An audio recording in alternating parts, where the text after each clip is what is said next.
ஸ்தோத்திரம் ஆண்டவரே. கிருபை வேலை கொடுத்தீங்க, உமக்கு நன்றி.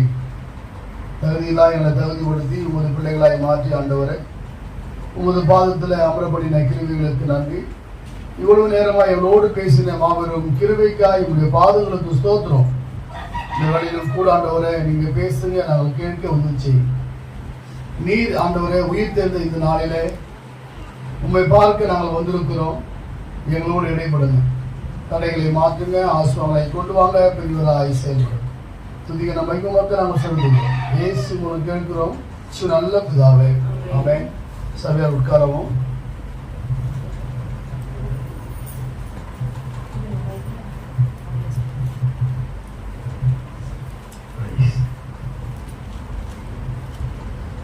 கர்த்தருடைய பரிசுத்த நாமத்திற்கு மகிமை உண்டாகட்டும்.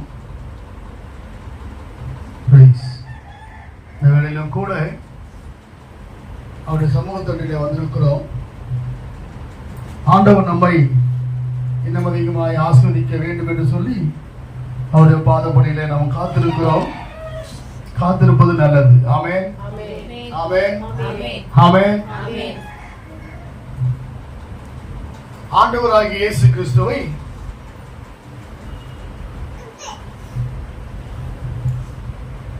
சித்திரவதைப்படுத்தி தலையிலே முட்களிடும், கைகளிலும் கால்களிலும் ஆணிகளால் கடவப்பட்ட நிலை.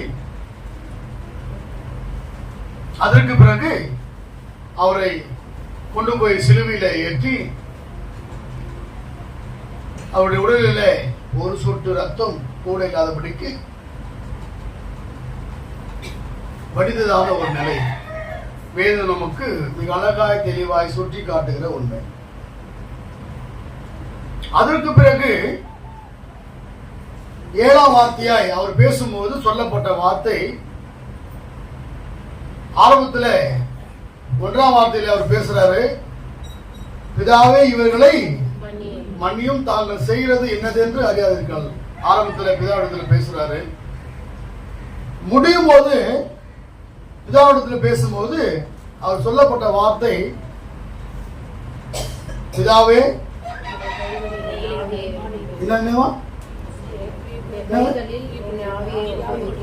பிதாவே உம்முடைய கைகளில் என் ஆவியை ஒப்பு கொடுக்கிறேன். ஏன ஆண்டவராகிய இயேசு கிறிஸ்துவை ஒருவராலும் கொல்ல முடியாது. ஆமென்.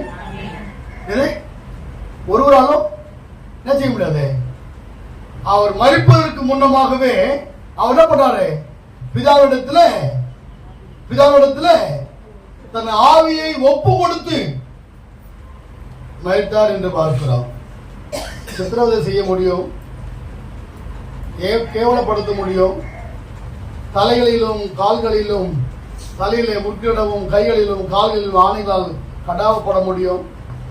அவர் முடியை பிடிச்சு குலுக்கி ஏவலமாய் பேச முடியும். ஆனால் என்ன செய்ய முடியாது, என்ன செய்ய முடியாது, அவரை ஒருவராலும் என்ன செய்ய முடியாது. அவர்தான் ஏன அனுப்பப்பட்டதான நோக்கத்தை, அந்த உண்மையை அறிந்தவர் யார்தான், பிதாவும் ஆண்டவராகிய இயேசு கிறிஸ்து மட்டும்தான். ஆகையால மரிப்பதற்கு முன் என் ஆவியை உமது கரங்களிலே ஒப்பு கொடுக்கிறேன், கொடுத்து அவர் தலையை சாய்த்தார் என்று வசனம் முடியும். அவர் தலையை சாய்த்தார் என்று பார்க்க முடியும். ஆகையால நாமும் கூட அதிகமா எதுக்கு முக்கியத்துவம் கொடுக்கிறோம், கிறிஸ்துமஸுக்கு அதிகமா முக்கியத்துவம் கொடுக்கிறோம். இந்த 7 வார்த்தைக்கு நம்ம என்ன பண்றதில்லை, முக்கியத்துவம் கொடுக்கிறது இல்லை. என்ன காரணம்? வேதத்துடைய உண்மை நமக்கு தெரியாத காரணம்.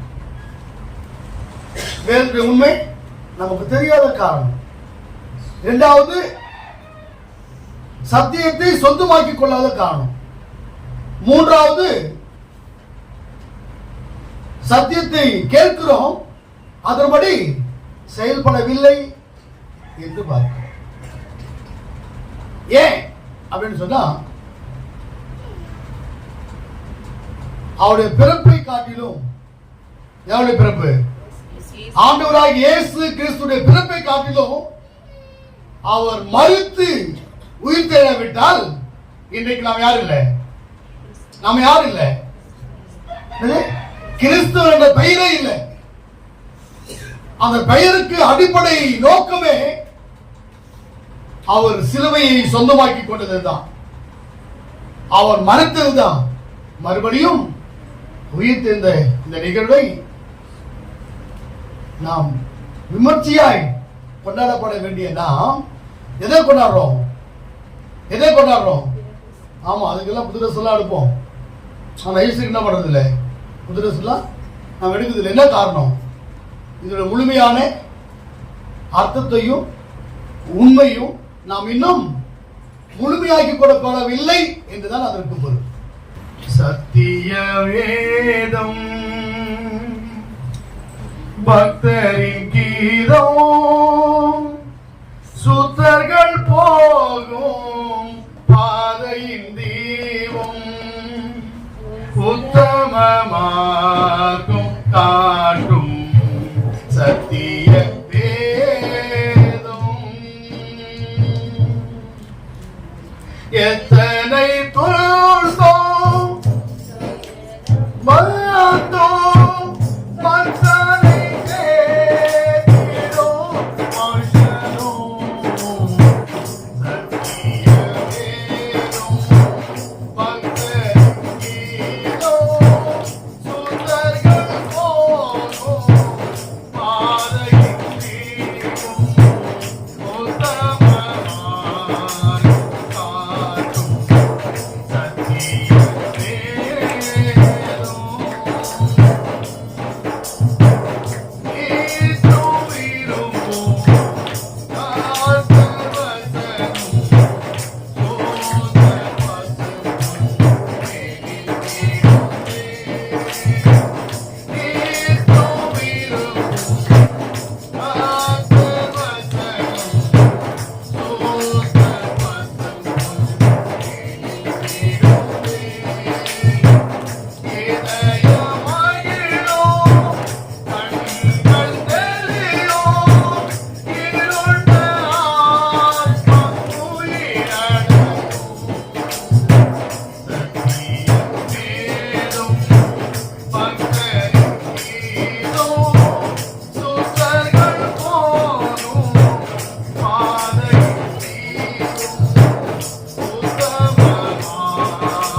பேசப்பட்ட வார்த்தைகளை கேட்டீங்க.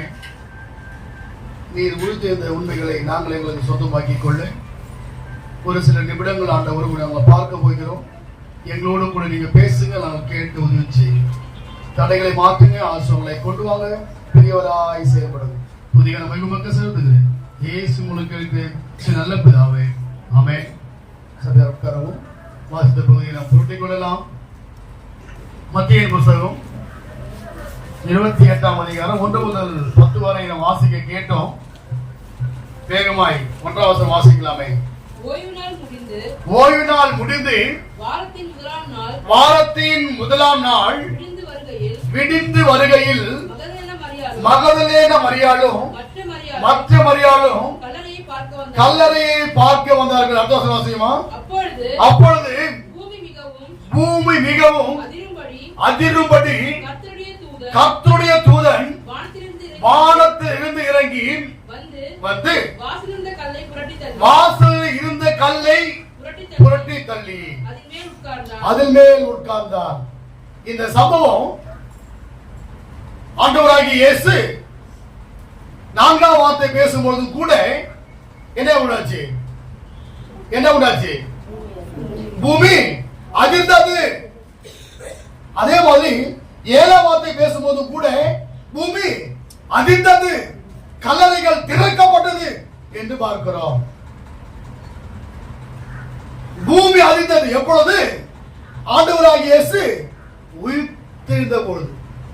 அந்த கல்லறை கல், பெரிய ஒரு கல் வைத்து அதுக்கு சீல்லாம் போட்டு பாதுகாவல் வச்சிருக்காங்க. எதுக்கு பாதுகாவல்? எதுக்கு பாதுகாவல்? அவருடைய கல்லறைக்கு பாதுகாவல். காரணம் என்ன? என்ன காரணம்? ஆண்டவராகிய இயேசு உயிரோடு இருந்த பொழுது அவர் பிரசங்கித்த பிரசங்கத்தில் இது ஒரு பகுதி.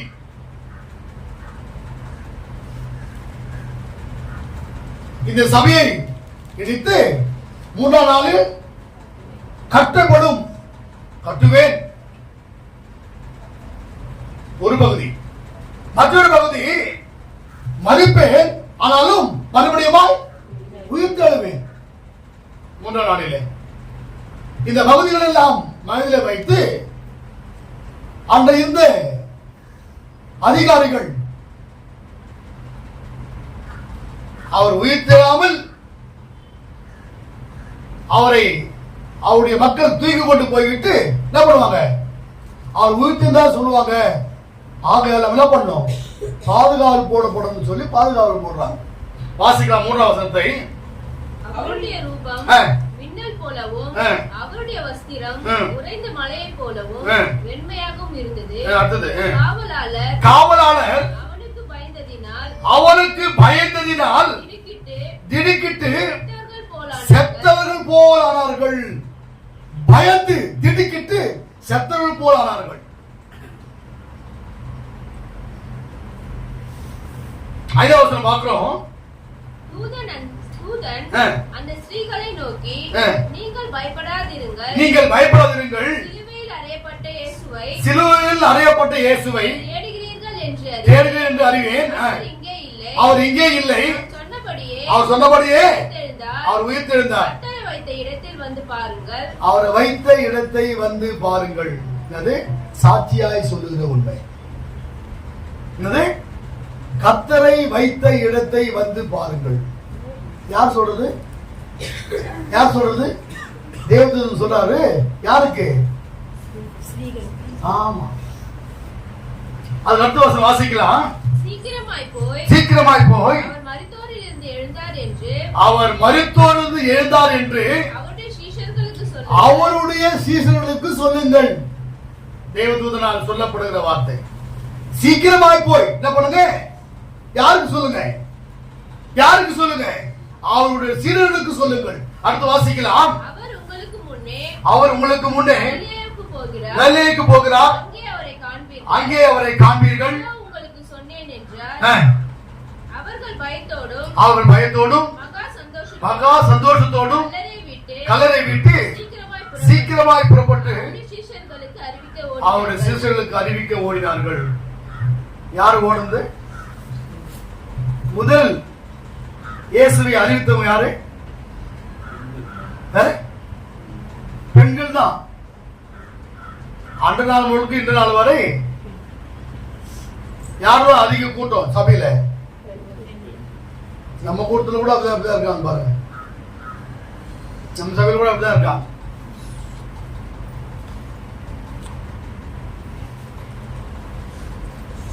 ஆண்டவராகிய இயேசுவை பார்க்க போன பொழுது அவர் இங்கே இல்லை. அவர் உயிர்த்தெழுந்தார். அவர் சொன்னபடியே உயிர்த்தெழுந்தார்.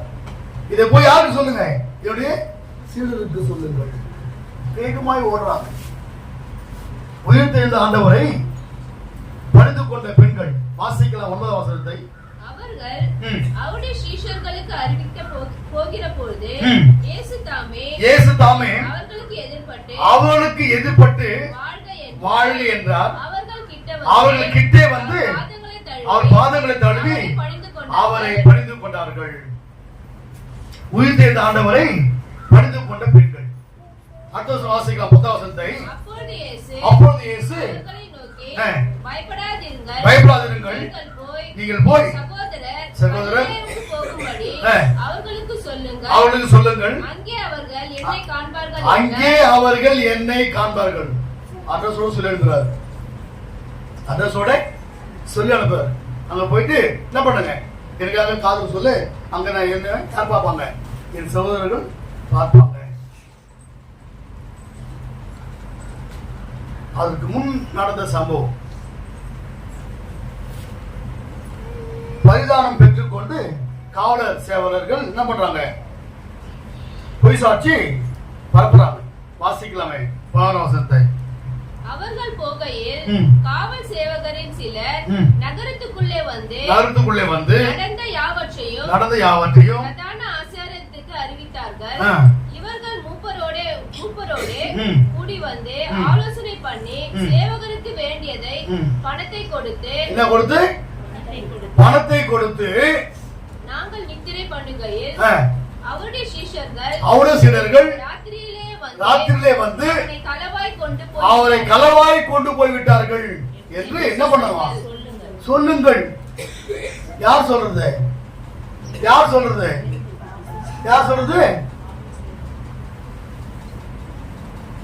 அங்கிருந்த அதிகாரிகள் காவல் சேவகர்களை பார்த்து நடந்தது சொல்றாங்க.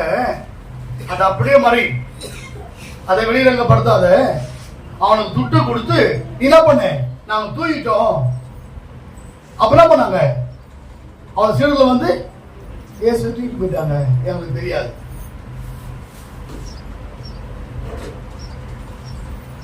அதற்கு பிறகு நடந்த சம்பவம் வாசிக்கலாம். இது தேசாதிபதிக்கு கேள்வியானார். நாங்கள் அவரை சம்மதப்படுத்தி உங்களை தப்புவிப்போம் என்றார்கள். அவர்கள் பணத்தை வாங்கிக் கொண்டு போதிக்கப்பட்டபடியே செய்தார்கள். இந்த பேச்சு இந்நாள் வரைக்கும் பிரசித்தமாய் இருக்கிறது. யூதருக்குள்ளே இந்நாள் வரைக்கும் பிரசித்தமாய் இருக்கிறது. ஆகையால ஒரு கூட்டம் இன்னமும் ஏசாமி உயிர்த்தெழல அப்படின்னு ஜெபம் பண்ணிக்கிறாங்க.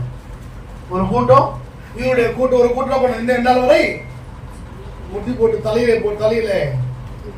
இடிச்சு என்ன பண்ணிக்கிறான், என்ன பண்றான், ஜெபம் பண்ணிக்கிறான். இன்னும் இயேசு வரல, உயிர்த்தெழலன்னு சொல்லி இந்நாள் வரை. எருசலேம் போன நம்முடைய மக்கள் பார்த்து சொல்லப்பட்ட செய்திகள் இன்னும் யூதர்கள் அப்படிதான் இருக்காங்களாம். இயேசு இன்னும் யாரும் நம்பல, வீட்டில் இல்லை. இதுதான் முஸ்லீம் சொல்லுவான். என்னன்னு சொல்லி இயேசு, ஆமா அதுக்கு முன்னாடி செய்தி எல்லாம் உண்மைன்னுவான். பழைய ஏற்பாடு உண்மைன்னு சொல்லுவான். ஆனா புதிய ஏற்பாடு அவன் ஏற்றுக்க மாட்டான். மோசையை பற்றி சொன்னாக்கா ஆமான்னுவான், நோவா பற்றி சொன்னா ஓகேன்னு சொல்லுவான். ஆனா புதிய ஏற்பாடு செய்தி சொல்லும் போது அவன் செய்ய மாட்டான், அதை அவன் ஏற்றுக்கொள்ள மாட்டான். இயேசு மறிக்கல அப்படின்னு பேசுவான். ஏன்னா இந்த சரித்திரங்கள் வெளியிடங்கப்படக்கூடாது என்பதற்காக வேண்டி சொல்லப்படுகிறதானே பொய்யான. அன்றைக்கே பணம் கொடுத்து போனாங்க, அன்னைக்கே பணம் கொடுத்து அவர் உயிர்த்தெழல சொல்றாங்க. ஏன் சிலுவையில் அறையத்துக்கு முன்னாடி கூட பரபாசை விடுதலை பண்ணும், இயேசுவை சிலுவையில் அறியும் ஒரு கூட்ட மக்களை ஏற்படுத்தி பணத்தை கொடுத்து என்ன பண்றான், அவங்களே சொல்றான். இயேசுவை சிலுவையில் அறிங்க, பரபாசை விடுதலை பண்ணு. பரபாசுக்கு இயேசுக்கு என்ன பொறுப்பு? பொருள்.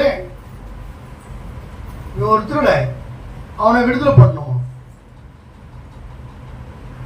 ஒன்றுமே அறியாத திருட்டு பள்ளியை மேல போட்டு அவங்களை கொலை செய்யணும்னு சொல்றான், பணத்தை கொடுத்து. அன்றைக்கே 2000 ஆண்டுகளுக்கு முன்னமே.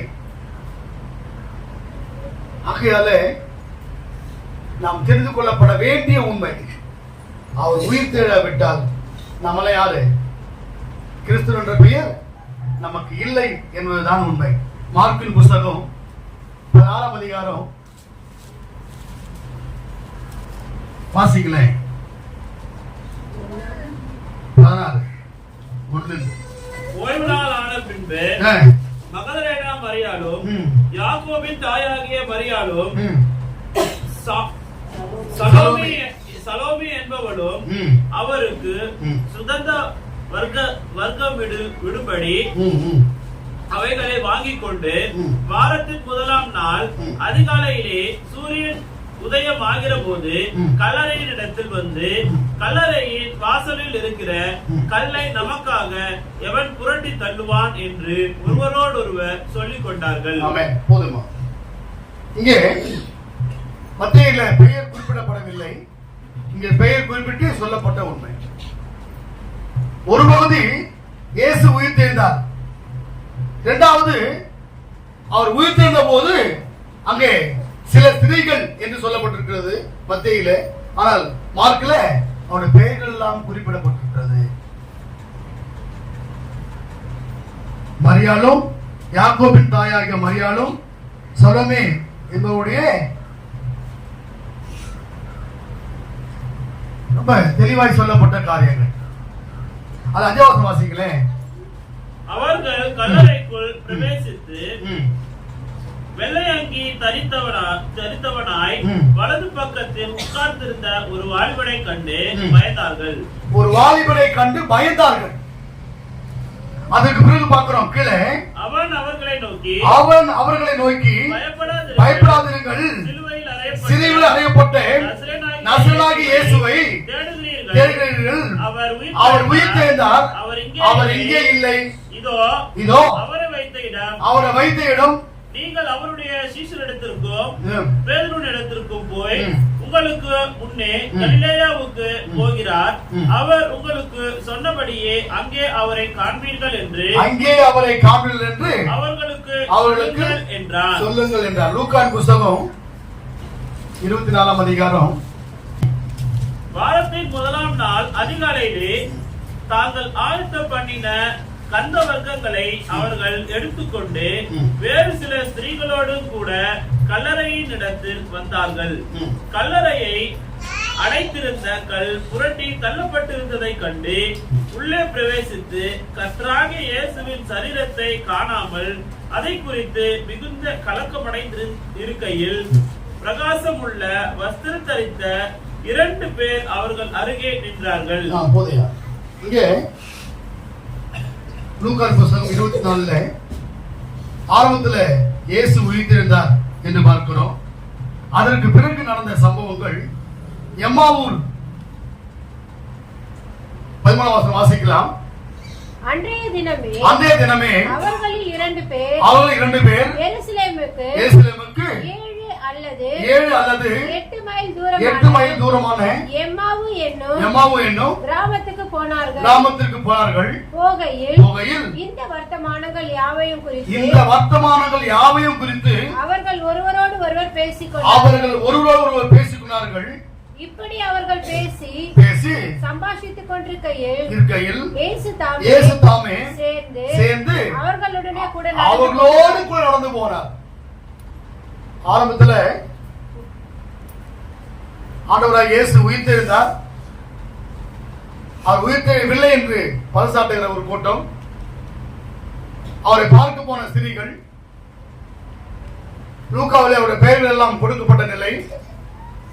மார்க்கிலே லூக்காவில் பார்க்கிறோம், எம்மாவூருக்கு நடந்து போகிற 2 சீடர்கள், ஆண்டவரோடு கூட ஊழியம் பண்ணவங்க, 3 வருட காலங்கள் கூட இருந்தவங்க, அவர் ஊழியம் பண்ணும்போது அதிசயங்களை அற்புதங்களையும் பார்த்தவங்க, இயேசு சாமியை முழுமையாய் சொந்தமாக்கி கொண்டவங்க. நடந்து போகையில் எதை குறித்து பேசுறாங்க? ஏசாமியே கொண்டு போட்டாங்க, நாமெல்லாம் இனி எப்படி? அதுக்கு அடுத்து வாசிக்கலாம். ஆனாலும் அவரை அறியாதபடிக்கு அவர்களுடைய கண்கள் மறைக்கப்பட்டிருந்தது. அப்பொழுது அவர் அவர்களை நோக்கி நீங்கள் துக்க முகம் உள்ளவர்களாய் வழி நடந்து ஒருவருக்கொருவர் சொல்லிக் கொள்ளுகிற காரியங்கள் என்னவென்று கேட்டார். இப்போ ஏசாம் தெரியாத மாதிரி அவங்க கிட்ட பேசுறாரு. யாருக்கிட்ட? சீடர்கிட்ட பேசுறாரு. என்ன துக்கமுகமா இருக்கீங்க? ஒருத்தர் பேசுற காரியம் என்ன? அது இவர் உயிர்த்தெழுந்து யார் கூட நடந்துங்கிறாரு. இப்போ சீடர்களோடு கூட அம்மாவூருக்கு போகிற வழியில சீடர்களோடு நடந்து வர்றாரு, அவங்க கூட பேசுறாரு. அடுத்து வாசிக்கலாம். அவர்களில் ஒருவனாகிய கிலேயோப்பா என்பவன் பிரதியுத்தரமாக, இந்நாட்களில் எருசலேமிலே நடந்தவைகளை அறியாதபடிக்கு நீர் அந்நியராய் இருக்கிறீரோ என்றார். அவர் எவைகளை என்றார். அதற்கு அவர்கள் நசரேயனாகிய இயேசுவை குறித்தே அவர் தேவனுக்கு முன்பாகவும் ஜனங்கள் எல்லாருக்கும் முன்பாகவும் செய்கையிலும் வாக்கிலும் வலிமையுள்ள தீர்க்கதரிசியாய் இருந்தார். நம்முடைய பிரதான ஆசாரியரும் அதிகாரிகளும் அவரை மரண ஆக்கினைக்குட்படுத்தி சிலுவையில் அறைந்தார்கள். அவரே இஸ்ரவேலை மீட்டு ரட்சிப்பவர் என்று நாங்கள் நம்பி இருந்தோம். இவைகள் சம்பவித்து 3 நாள் ஆகிறது. என்னவா? நாங்கள் நம்பி இருந்தோம், இஸ்ரவேலை மீட்டு ரட்சிப்பார் என்று நம்பி இருந்தோம். ஆனால் அவரையே என்ன பண்ணாங்க? கொலை செஞ்சுட்டாங்க. செஞ்சு 3 நாள் ஆச்சு. யார் சொல்றது? என்ன கூட இருந்தவங்க, ஏசாமியோடு இருந்தவங்க, 3 காலங்கள் ஊழியம் பண்ணவங்க யாரை பார்க்க முடியல? இயேசுவை பார்க்க முடியல. என்ன காரணம்? நாமும் கூட அப்படிதான். வேதம் வாசிக்கிறோம், ஜெபம் பண்றோம், ஒழுங்கா ஆலயத்துக்கு வரோம், தசமபாகம் கொடுக்கிறோம், காணிக்கை கொடுக்கிறோம், ஆனா ஆசீர்வாதத்தை பார்க்க முடியல. காரணம் என்ன? நம்முடைய கண்கள் இன்னும் திறக்கப்படவில்லை. படிக்கிறது உண்மை, பைபிள் உண்மை, ஜெபம் பண்றது உண்மை இல்லைன்னு சொல்லல, ஆலயத்துக்கு வர்றது உண்மை இல்லைன்னு சொல்லல, தசமபாகம் காணி கொடுக்கிறது உண்மை இல்லைன்னு சொல்ல வரல. ஆனால் நம்முடைய கண்கள் இன்னும் திறக்கப்படவில்லை. காரணம் என்ன காரணம்?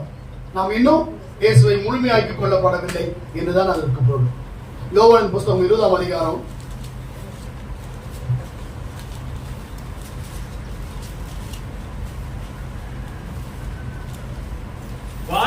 1ஆம் நாள் காலையில் அதிக இருட்டோடே மகதலேனா மரியாள் கல்லறையின் இடத்திற்கு வந்து மரியாள் கல்லறையின் அருகே வெளியே நின்று அழுது கொண்டிருந்தாள். அப்படி அழுது கொண்டிருக்கையில் அவள் குனிந்து கல்லறைக்குள்ளே பார்த்து இயேசுவின் சரீரத்தை வைக்கப்பட்டிருந்த இடத்திலே வெள்ளுடை தரித்தவர்களாய் 2 தூதர்கள் தலைமாட்டில் ஒருவனும் கால் மாட்டில் ஒருவனும் உட்கார்ந்திருக்கிறதை கண்டாள். அவர்கள் அவளை நோக்கி, ஸ்திரீயே, ஏன் அழுகிறாய் என்றார்கள். அதற்கு அவள், என் ஆண்டவரை எடுத்துக்கொண்டு போய்விட்டார்கள், அவரை வைத்த இடம் எனக்கு தெரியவில்லை என்றார். இவைகளை சொல்லி பின்னாக திரும்பி இயேசு நிற்கிறதை கண்டாள். ஆனாலும் அவரை இயேசு என்று அறியாதிருந்தாள். அங்கே சீடர்களுக்கு இயேசு யாருன்னு தெரியல. இங்க யாருக்கு? மரியாளுக்கு இயேசு யாருன்னு தெரியல.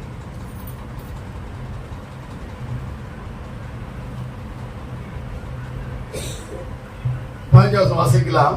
இயேசு அவளை பார்த்து ஸ்திரீயே, ஏன் அழுகிறாய்? யாரை தேடுகிறாய் என்றார். அவள் அவரை தோட்டக்காரர் எண்ணி, ஐயா நீர் எடுத்துக்கொண்டு போனதும் உண்டானால் அவரை வைத்த இடத்தை எனக்கு சொல்லும், நான் போய் அவரை எடுத்துக் கொள்ளுவேன் என்றாள். இயேசு அவளை நோக்கி மரியாளே என்றார். அவள் திரும்பி பார்த்து ரபுனி என்றாள். அதற்கு போதகரே என்று அர்த்தமாம். ஆமென். அந்த சீடர்கள் கூட முழுமையா சொல்லல. பொழுது போச்சு, வீட்டுக்கு வாங்கன்னு கூப்பிடுறாங்க. யாரு? ஏசாமி. கூப்பிட்ட மாத்திரத்துல அவங்க என்ன பண்றாங்க? சாப்பிடறதுக்கு என்ன கொடுக்குறாங்க? அப்பமும் மீன் துண்டு கொடுக்குறாங்க. அதை பிடிக்க மாத்திரத்துல அவர் கண்கள் திறக்கப்படுச்சான். என்னது? அப்பத்தை பிடிக்கையில அவருடைய கண்கள் திறக்கப்படுச்சு. அப்போ இயேசு அங்க இல்லையா? என்னது? இயேசு அங்கே இல்லை. அப்பதான் தெரியுது இது கூட யார் வந்தது? இயேசுன்னு சொல்லி. அதே மாதிரிதான் மரியாதை கூட மரியாதைன்னு சொன்ன உடனே அட் டைம் என்ன பண்றாங்க? ரபுனி என்ற போதகரே என்று அழைக்கிறாங்க. ஆகையால நாமும் கூட நம்முடைய கண்கள் திறக்கப்பட வேண்டும் என்று சொன்னார். அவரை முழுமையாய் அறிந்திருக்கப்பட வேண்டியது அவசியமாய் காணப்படுகிற உண்மை. அவரை சொந்தமாக்கிக் கொள்ளுவோம். அவருடைய பிள்ளைகளாய் வாழ்வோம். அவர் நம்முடைய குடும்பங்களை ஆஸ்வதிக்க காத்திருக்கிறார். நம்முடைய கண்கள் திறக்கப்பட வேண்டும் என்று சொல்லி வேதம் வலியுறுத்தி சொல்லப்படுகிற உண்மை. வலியுறுத்தி சொல்லப்படுகிற உண்மை. அவர் உயிர்த்தெழுந்தார், அவர் இங்கே இல்லை. அவர் உயிர்த்தெழுந்தார், அவர் இங்கே இல்லை. அந்த ஆண்டவரை முழுமையாக்கிக் கொள்வோம். அவருடைய பிள்ளைகளாய் வாழ்வோம். ஆண்டவரை இயேசு கிறிஸ்துவை இந்த உலகிற்கு பறைசாட்டுவோம். குடும்பத்திலே பறைசாட்டுவோம். திருச்சபையிலே பறைசாட்டுவோம். சொந்தமாக்கிக் கொள்வோம். அவருடைய பிள்ளைகளாய் வாழ்வோம். அவர் நம்முடைய குடும்பங்களையும் கொடாக்குடியாய் ஆஸ்வதிப்பாராக. ஆமென். நாம் ஜெபிக்கலாம். விசுவாச கப்பல் ஒன்று செல்கின்றது, புயல் வந்த போதும் தென்றல் வீசும் போதும் அசையாது செல்கின்றது. அக்கறை நோக்கி அசையாது செல்கின்றது. ஏலேலோ ஏலேலோ ஏலேலோ ஏலேலோ ஏலேலோ ஏலேலோ ஏலேலோ ஏலேலோ. மறந்த சமுத்திரத்தில் செல்கின்றது, பாறை சுமையோடு செல்கின்றது. மறந்த சமுத்திரத்தில் செல்கின்றது, பாறை சுமையோடு செல்கின்றது.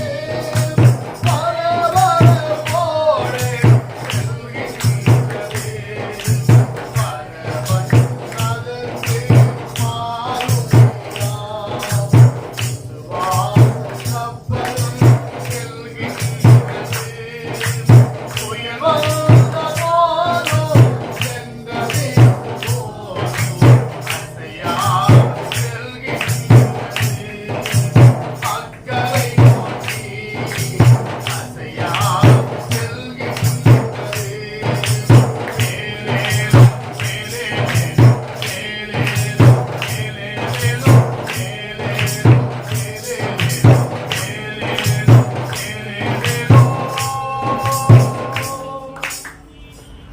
ஸ்தோத்திரம் ஆண்டவரே, இவ்வளவு நேரமே என்னோடு பேசுனீங்க, அதற்காக நன்றி.